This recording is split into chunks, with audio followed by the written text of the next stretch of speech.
स्वागत है। आज हम TIUC टीम के एक लेख के आधार पर एक अहम सवाल पर बात करेंगे। वो ये कि भाई एक नया स्टार्टअप आइडिया है तो उसे लॉन्च करने से पहले कैसे परखें, कैसे जाने कि वो चलेगा भी या नहीं। हाँ, ये बहुत जरूरी सवाल है। बिल्कुल।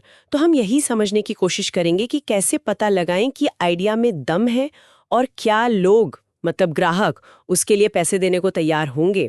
हमारा मकसद साफ है, स्टार्टअप शुरू करने के पहले ही उसकी कामयाबी की संभावना को जांचने की तरीके समझना।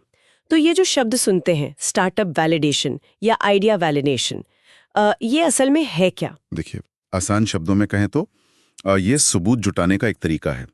मतलब ये पक्का करना कि आपका जो आइडिया है वो सिर्फ ख्याली पुलाव नहीं बल्कि हकीकत में काम कर सकता है। सबूत जुटाना, ठीक है। हाँ, कि आपके प्रोडक्ट या सर्विस के लिए बाजार है भी या नहीं, मतलब काफी बड़ा, और कि ग्राहक उसे पसंद करेंगे और सबसे जरूरी खरीदेंगे भी।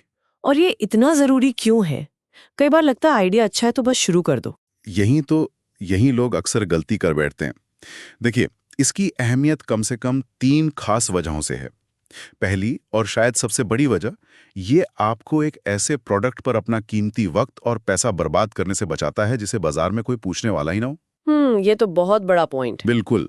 दूसरा, ये आपके आइडिया को बेहतर बनाने में, उसे तराशने में मदद करता है, जिसे हम कहते हैं प्रोडक्ट मार्केट फिट हासिल करना। प्रोडक्ट मार्केट फिट, हाँ ये टर्म्स सुना है। मतलब प्रोडक्ट बाजार की जरूरत से मेल खाए। एग्जैक्टली। और तीसरा, जब आप पैसा जुटाने जाते हैं निवेशकों के पास या पार्टनर्स के पास, तो ये वैलिडेशन उन्हें एक ठोस सबूत देता है कि भाई आपका आइडिया सिर्फ एक सपना नहीं है, ये एक चलने लायक बिजनेस बन सकता है। अच्छा, तो ये सिर्फ एक तरह से पास या फेल वाला टेस्ट नहीं है, बल्कि इससे तो प्रोडक्ट कैसे बनेगा, लोगों तक बात कैसे पहुंचेगी, मार्केटिंग कैसे होगी, इन सब पर भी काफी कुछ पता चलता है। आपने बिल्कुल सही समझा। ये सिर्फ हाँ या ना का जवाब नहीं देता, इससे आपको बहुत गहरी समझ मिलती है। और ये कोई तुक्केबाजी नहीं है, एक सोचा समझा तरीका है, एक प्रोसेस है। इसके मोटे तौर पर 4 मुख्य पड़ाव हैं। पहला है लक्ष्य तय करना। मतलब आप इस जांच पड़ताल से असल में जानना क्या चाहते हैं। आपकी वो कौन सी सबसे बड़ी धारणा या अजम्पशन है जिसे परखना सबसे जरूरी है। जैसे, क्या लोग वाकई उस समस्या को एक बड़ी समस्या मानते भी हैं जिसे आप हल करने निकले हैं। ठीक है, तो पहला कदम हुआ लक्ष्य तय करना।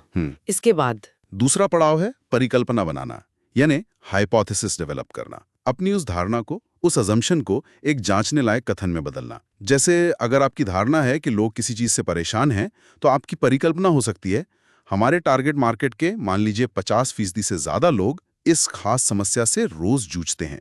अब ये एक ऐसा स्टेटमेंट है जिसे आप जांच करते हैं, है ना? हाँ ये सही है, इसे जांचा जा सकता है। तो फिर आता है तीसरा पड़ाव, जांचना, परिकल्पना की जांच। सबूत कैसे जुटाएंगे इसके लिए? यहीं पर कई अलग अलग तरीके काम आते हैं। निर्भर करता है कि आप जांचना क्या चाहते हैं। आप ऑनलाइन रिसर्च कर सकते हैं, देख सकते हैं कि अभी क्या चल रहा है, लोगों से सीधे बात कर सकते हैं, सर्वे भेज सकते हैं, या बेहतर है कि कुछ इंटरव्यू करें। इंटरव्यू, हाँ उससे गहरी बात पता चलती होगी। बिल्कुल।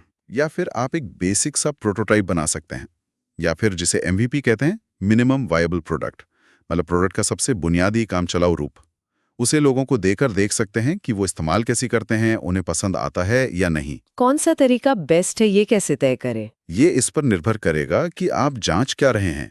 अगर आप समस्या को समझना चाहते हैं तो इंटरव्यूज शायद ज्यादा अच्छे हों, लेकिन अगर आप ये देखना चाहते हैं कि आपका बनाया हुआ समाधान काम करेगा या नहीं, तो शायद एक MVP ज्यादा कारगर हो। पॉइंट यह है कि आपको सबूत इकट्ठा करना है, ठोस सबूत। समझ गई। लक्ष्य, परिकल्पना, फिर जांच। और चौथा पड़ाव क्या है? चौथा है नतीजों का विश्लेषण करना, एनालाइज करना कि जो सबूत मिले हैं उनका मतलब क्या है। देखिए, जरूरी नहीं कि हमेशा एकदम साफ जवाब मिले, हाँ बढ़िया है या ना बेकार है। हो सकता है मिले हुए फीडबैक के आधार पर आपको अपने आइडिया में कुछ बदलाव करने पड़े, उसे रिफाइन करना पड़े, या शायद छोड़ना भी पड़े। हाँ ये भी हो सकता है। और ये समझना जरूरी है कि ये कोई एक बार का काम नहीं है, ये एक लगातार चलने वाली प्रक्रिया है। सीखते रहना और जरूरत के हिसाब से बदलते रहना। तो इसका मतलब ये हुआ कि आप सिर्फ ये नहीं परखते कि आइडिया अच्छा है या नहीं, बल्कि उसके कई अलग अलग पहलुओं को जांचते हैं। हाँ बिल्कुल, बहुत सारे पहलू हैं। जैसे सबसे पहले तो आपकी फिट, क्या ये आइडिया आपके लिए सही है? क्या आपके पास वो स्किल्स हैं, वो जुनून है इसे कामयाब बनाने के लिए? ये भी सोचना जरूरी है। फिर समस्या, क्या ये वाकई एक असली समस्या है और क्या ये इतनी बड़ी है कि लोग इसके समाधान के लिए पैसे खर्च करना चाहेंगे? फिर आपका समाधान, क्या वो सच में काम करता है? क्या वो समस्या को हल करता है? और बाजार। हाँ, बाजार। क्या इसके लिए काफी बड़ा मार्केट मौजूद है? कितने लोग हैं जिन्हें इसकी जरूरत है? फिर कीमत, क्या ग्राहक उस कीमत पर खरीदने को तैयार होंगे जो आपने सोची है? आपकी मार्केटिंग और मैसेजिंग, क्या वो सही लोगों तक पहुंच रही है? क्या उन्हें समझ आ रहा है कि आप क्या बेच रहे हैं? बिजनेस मॉडल भी। बिल्कुल। बिजनेस मॉडल, क्या वो लंबे समय तक चल पाएगा? क्या वो स्केलेबल है, मतलब बढ़ाया जा सकता है? और आखिर में निवेश के नजरिए से, क्या ये फाइनेंशियली समझ में आता है? क्या इसमें पैसा लगाना फायदेमंद होगा? बाप रे, इतने सारे सवाल। इन सब के जवाब सबूतों के आधार पर चाहिए। तो इन्हें जांचने के कुछ और कारगर तरीके क्या हो सकते हैं? आपने एमवीपी, इंटरव्यू, रिसर्च का जिक्र किया। हाँ, वो तो है ही। इनके अलावा और भी कई तरीके हैं, जैसे मौजूदा समाधान और आपके जो कॉम्पिटिटर्स हैं, उन पर ऑनलाइन रिसर्च करना बहुत ज़रूरी है। सीधे अपने टारगेट ग्राहकों से पूछना, चाहे वो ऑनलाइन सर्वे हो या आमने-सामने इंटरव्यू या फोकस ग्रुप्स। आजकल सोशल मीडिया पर भी लोग काफ़ी फीडबैक दे देते हैं। इससे बहुत कुछ सीखने को मिलता है। कभी-कभी को प्रोडक्ट बनाने से पहले सिर्फ एक लैंडिंग पेज बनाकर भी देखा जा सकता है। उस पर बताएं कि आप क्या बना रहे हैं और देखें कितने लोग साइन अप करते हैं या रुचि दिखाते हैं। अच्छा, ये भी एक तरीका है इंटरेस्ट गेज करने का। हाँ, और क्राउड फंडिंग कैंपेन चलाना, इससे न सिर्फ पैसा मिल सकता है, बल्कि ये भी पता चल जाता है कि लोग आपके आइडिया के लिए पैसा देने को तैयार हैं या नहीं। ये अपने आप में एक बड़ा वैलिडेशन है। एक और चीज़ है स्वॉट विश्लेषण। अपनी ताकत, स्ट्रेंथ्स, कमजोरियां, वीकनेसेस, अवसर, अपॉर्चुनिटीज और खतरे, थ्रेट्स को समझना। ये भी एक स्ट्रक्चर्ड तरीका है सोचने का। तो अगर मैं संक्षेप में कहूं, अपने स्टार्टअप आइडिया को वैलिडेट करना मतलब अंदाजे लगाने के बजाय सबूतों के आधार पर फैसले लेना है। बिल्कुल सही। इससे फेल होने का खतरा कम होता है, रिसोर्सेज बचते हैं, पैसा, समय, मेहनत और एक कामयाब बिजनेस बनाने की दिशा में सही मार्गदर्शन मिलता है। हाँ, और एक बात और याद रखनी चाहिए, ये वैलिडेशन कोई वन टाइम एक्टिविटी नहीं है। ऐसा नहीं कि एक बार कर लिया और हो गया। बाजार लगातार बदलता है, ग्राहकों की ज़रूरतें बदलती हैं।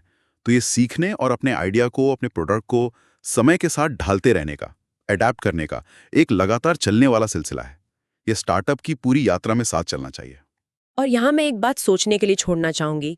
अक्सर वैलिडेशन की प्रक्रिया के दौरान जो सबसे अप्रत्याशित प्रतिक्रिया मिलती है या जो आलोचना सुनने को मिलती है, जिसे सुनकर शायद शुरू में थोड़ा बुरा लगे, वही अक्सर सबसे मूल्यवान साबित होती है। हाँ, ये बात तो है। हो सकता है वो उन कमजोरियों पर रोशनी डाले जिन पर आपका ध्यान ही नहीं गया था, या फिर हो सकता है वो पूरी तरह से नए मौकों के दरवाजे खोल दें जिनके बारे में आपने सोचा भी ना हो। तो इस फीडबैक को खुले दिमाग से लेना चाहिए, इस पर गौर कीजिएगा।